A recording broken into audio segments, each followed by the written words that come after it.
On May the 2nd, Warren Buffett's conglomerate Berkshire Hathaway reported a net loss of $50 billion after a pandemic swiped the world, which tells us that even the greatest minds in the world of finance aren't insured against unexpected events.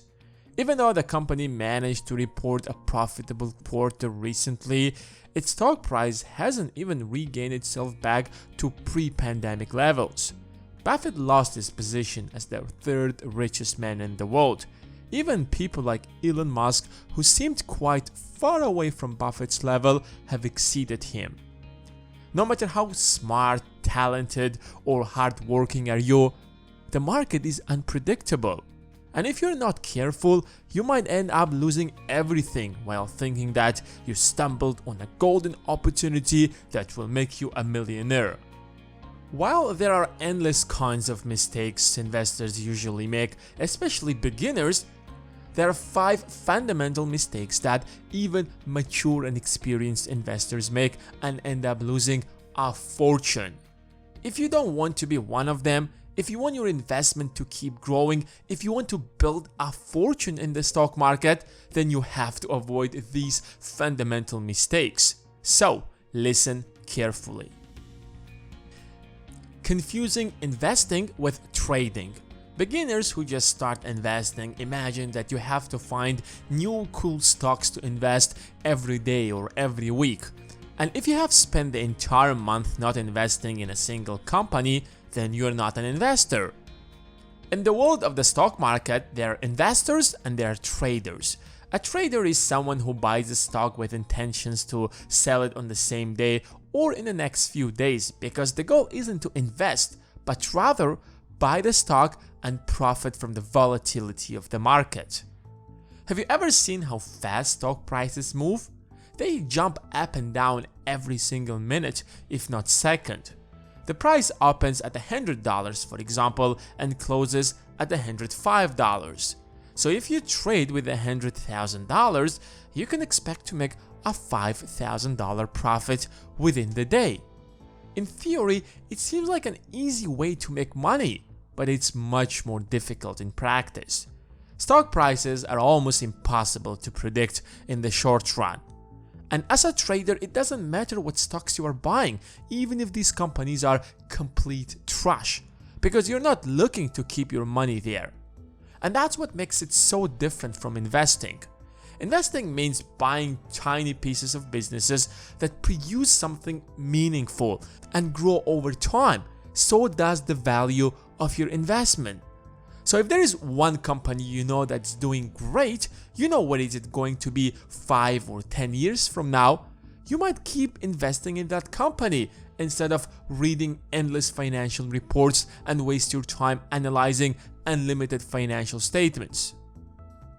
Number 2. Investing emotionally. Whenever a certain asset is rising dramatically, you have tons of people suddenly get interested in investing, although they didn't give a damn about it before. Remember what happened with Bitcoin just a few years ago? The price rose so dramatically that people who had no idea what cryptocurrencies are, who didn't understand how blockchain works or the technology behind it, suddenly started buying Bitcoins, hoping that they are going to make a fortune. I'm not saying anything negative about Bitcoin, blockchain, or cryptocurrencies, but investing based on your emotions is a bad idea.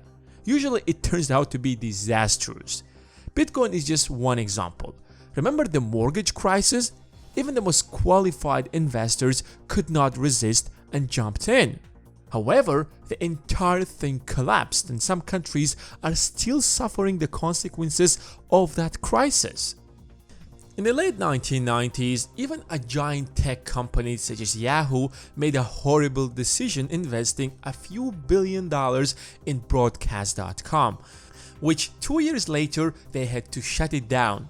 But Mark Cuban, who was smart enough to sell his entire stake before everything collapsed.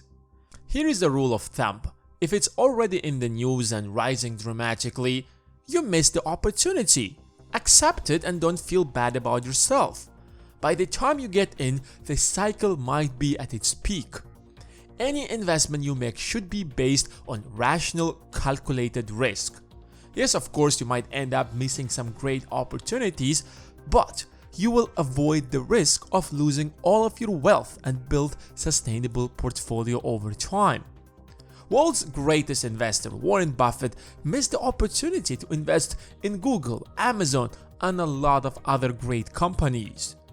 There are two types of stocks worth buying: a stock of a company that has a promising future and its current stock price does actually represent its value today and not 5 or 10 years from now.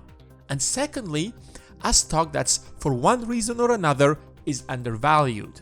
Everything else does not worth your money. Number 3. Waiting too long to start. Investing is all about time. The earlier you invest, the more you're going to earn. $100 invested when you're 20 will turn to $466 by the time you get 40, while the exact same $100 invested when you're 30 will turn to just $215 by the time you reach 40. That's assuming if you invested in an index fund with annual rate of return of 8%. I know that you might be thinking that, let me wait until I figure everything out. But that time will never happen. There will always be something you don't know. It might sound a bit controversial because just a moment ago I warned you not to invest if you don't understand what you're doing. That's true, but you don't have to be a financial genius to start. If you're not much into the stock market, invest with an index fund. Start with a fraction of your savings or monthly paycheck and then give yourself some time to learn. And once you educate yourself, you can go ahead and invest in companies you believe are going to do better than the S&P 500 in general. I know that you might not have the time, but you don't need to spend hours and hours looking for companies every day. You have to do it once or twice a month. And once you find a good investment, just keep investing there. My biggest position is in an ETF. I also invest in individual companies, but I'm very careful with that because I don't want to spend a ton of my time every day to track these stocks. Number 4. Not being able to look outside the stock market. Real estate and the stock market are the coolest investments, but they're not necessarily the best. My best investment that I have ever made were all in businesses that I started. The stock market is more to keep my money growing while I'm busy growing my businesses.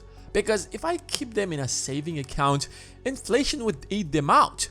So I invest in stable companies that have some room for growth. Maximum what you can expect from the market is 7 or 8 or at best 10%. Of course, it's different every single year because there were times when S&P 500 was higher by 20% or more. But other times it was down by a negative percentage. But when it comes to small investment in small businesses that seems to be working, returns can be a few 100% if not thousands. You have the ability and the power to influence it, while when it comes to these multi-billion-dollar corporations, you can't do anything. So don't be blinded by the stock market. The best investment specifically for you might be under your nose. And finally, investing what you can't afford. It's easy to get excited about investing. I get it. You see all these numbers, you want to jump in and nail it so that your bank account gets filled with these green papers. Or to be more precise, with those numbers. And that was the case with me as well. But you have to consider other factors as well before you throw your money in. If you need that money in the next few months or so to cover your basic expenses, then it doesn't worth it to invest. Here is why. Since the market is unpredictable, even if it's a huge and stable company in the long run, it will probably grow. But in the short run, the stock price might fall. And if you suddenly need money to cover your basic expenses, you might end up selling your investment at a loss. So don't get overexcited. Of course, start as early as possible, but be rational about the amount you want to invest. It's better to start with something small but consistent, even if that means just a few $100 a month. If you have started investing recently or you're interested, please take these mistakes into account. I don't have any other interest other than helping you by sharing my experience with you. It's just so painful to lose the money you worked so hard to earn in a blink of an eye. I'm not saying that you will never lose anything, because that's a fundamental part of the game, but minimizing losses and mistakes is a crucial part of success in anything, including the stock market. And now, it's time to smash that like button if you have enjoyed this video and found it helpful, most importantly. And if you're new around here, make sure to subscribe and turn on your notifications. Thanks for watching, and until next time.